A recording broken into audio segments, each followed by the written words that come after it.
എന്താണ് 15 കൊല്ലം മുമ്പ് എനിക്കും ലഭിച്ചിട്ടുണ്ട്.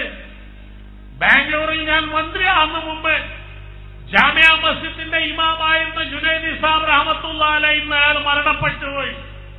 ഒരു ദിവസം എന്നെ വിളിച്ചു പറഞ്ഞു, 2 വയസ്സായ സയ്യദിമാരായ സ്ത്രീകളുണ്ട്, അവരെടുത്ത് ഷാന മുബാറക് ഉണ്ട്, അവർക്ക് സന്താനമില്ല, കുട്ടികളില്ല, അതുകൊണ്ട് അവർ ഈ ഷാന മുബാറക് ഏൽപ്പിക്കണമെന്നുണ്ട്.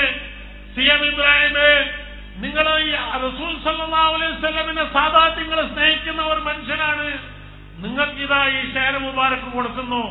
16 കൊല്ലമായി എല്ലാ റബീഉൽ അവ്വൽ 12-ാം തീയതി ഭദ്രാവതി വീട്ടിൽ വെച്ചിട്ട് സിയാറത്ത് നടത്താറുണ്ട്.